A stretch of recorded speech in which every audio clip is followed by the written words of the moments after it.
Today I'm going to tell you about the Forest Detectives Club. In a corner of the forest, where the trees whispered and the air always smelled of fresh leaves, lived a group of inseparable friends: Rolo the raccoon, Nina the squirrel, Tito the owl and Lila the fox. Together they formed the Forest Detectives Club. Their mission: to solve the mysteries that occurred in their home among the trees. One day, when the sun was just beginning to set behind the mountains, Rolo found an intriguing clue. There were strange footprints near his burrow, but they weren't from any of the animals that lived in the forest. "This is strange," said Rolo, calling out to the rest of the club. "Look at these footprints. They're not from a rabbit, or a deer, or any other animal we know of."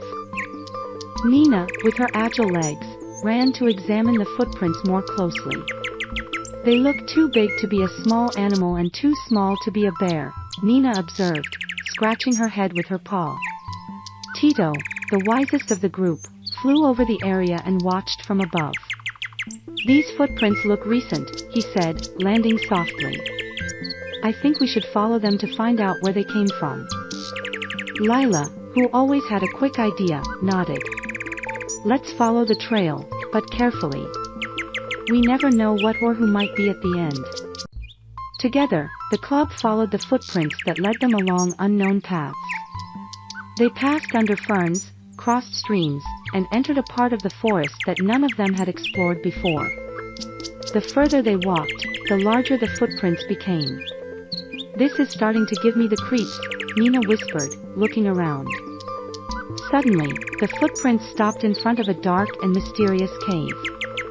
"Shall we go in?" Rolo asked, his heart beating fast in his chest. "Yes, but be careful," Tito replied. "Remember, we are detectives. Let us observe before we act." Lila, always the bravest, stepped forward and looked into the cave. To everyone's surprise, instead of finding a dangerous creature, they saw a small bear, crying in a corner. "It's a bear cub!" Nina exclaimed. "What are you doing here, little one?" The bear cub raised its head, its eyes filled with tears. "My name is Bimbo," it said in a trembling voice. "I got lost while playing and I don't know how to get back to my mom." The detective club immediately relaxed. The large footprints they had followed belonged to little Bimbo. "Don't worry, Bimbo," Rolo said, approaching the bear cub. "We will take you home." With smiles on their faces, the group led the bear cub back to their home.